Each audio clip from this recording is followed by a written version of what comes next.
Assalamualaikum warahmatullahi wabarakatuh. Semangat pagi anak-anak hebat. Bagaimana kabarnya hari ini? Semoga selalu dalam keadaan sehat ya. Sudah siap memulai pembelajaran kita hari ini? Ayo sekarang siapkan buku dan alat tulis kalian. Hari ini kita akan belajar pada tema 1, Selamatkan makhluk hidup, subtema 2, Hewan sahabatku, muatan pelajaran IPA. Materi perkembangbiakan hewan. Perkembangbiakan pada hewan itu terbagi menjadi 2. Yang pertama, perkembangbiakan hewan secara vegetatif dan perkembangbiakan hewan secara generatif. Pada pembelajaran sebelumnya, kita sudah belajar apa itu perkembangbiakan hewan secara generatif. Sekarang, kita akan belajar tentang perkembangbiakan hewan secara vegetatif. Tujuan pembelajaran kita hari ini, yang pertama, siswa dapat menjelaskan tentang perkembangbiakan hewan secara vegetatif. Yang kedua, siswa dapat mengidentifikasi jenis-jenis perkembangbiakan hewan secara vegetatif. Dan yang ketiga, siswa dapat menyebutkan contoh hewan yang berkembang biak secara vegetatif. Perkembangbiakan hewan secara vegetatif. Perkembangbiakan vegetatif pada hewan merupakan perkembangbiakan tanpa melalui perkawinan atau pembuahan sel telur oleh sperma. Perkembangbiakan vegetatif banyak dilakukan oleh hewan tingkat rendah, yaitu hewan yang tidak memiliki struktur tubuh yang sempurna. Oleh karena itu, sulit bagi mereka untuk melakukan proses pembuahan. Perkembangbiakan hewan secara vegetatif dibagi menjadi 4. Yang pertama, pertunasan. Yang kedua, membelah diri. Yang ketiga, fragmentasi. Dan yang keempat, partenogenesis. Kita akan membahas satu persatu dari keempat macam perkembangbiakan hewan secara vegetatif. Macam perkembangbiakan pada hewan secara vegetatif yang pertama yaitu pertunasan. Pertunasan merupakan cara perkembangbiakan pada hewan yang dilakukan dengan membentuk tunas pada tubuhnya. Pada tubuh induk akan tumbuh calon anak berupa tunas.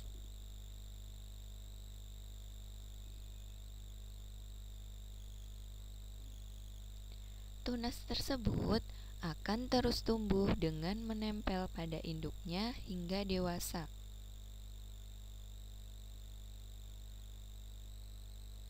Setelah dewasa, dia baru melepaskan diri dari tubuh induknya dan akan menjadi hewan baru.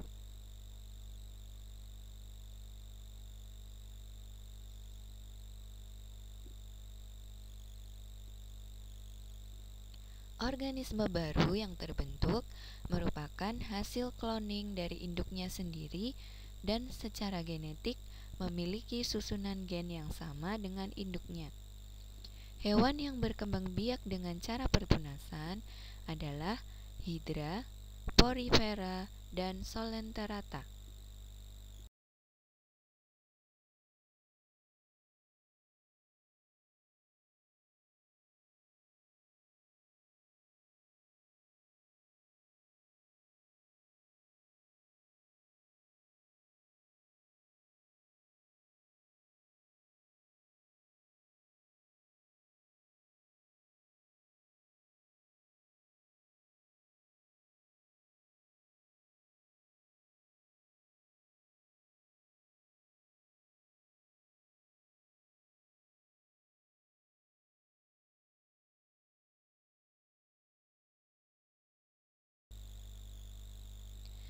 Perkembangbiakan secara vegetatif pada hewan yang kedua yaitu membelah diri.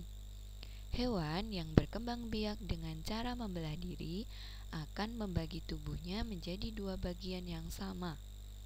Perkembangbiakan dengan membelah diri dilakukan oleh hewan bersel satu. Pembelahan dua bagian diikuti dengan pembelahan cairan dan dinding sel yang akan menghasilkan organisme baru.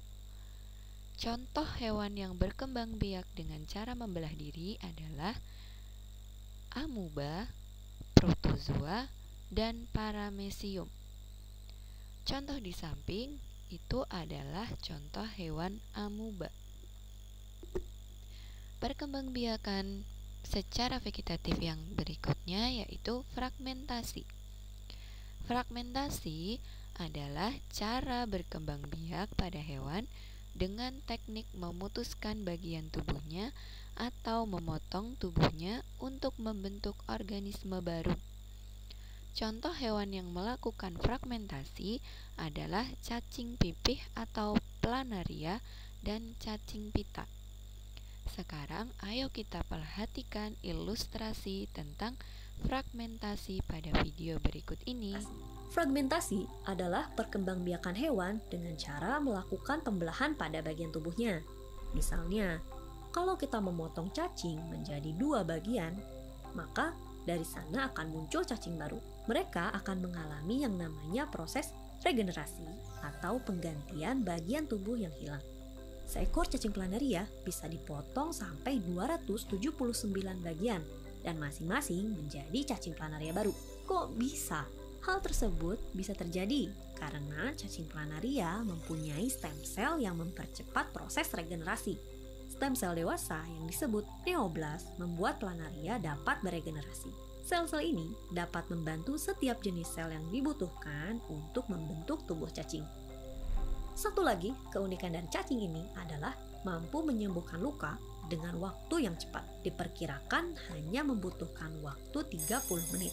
Meskipun cacing ini memiliki beberapa keunggulan, cacing ini sayangnya tidak mampu hidup di sembarangan tempat. Ia hanya tinggal di tempat yang cukup kandungan mineral dan nutrisi.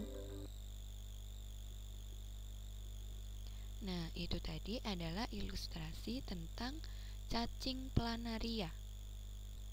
Kita lanjutkan.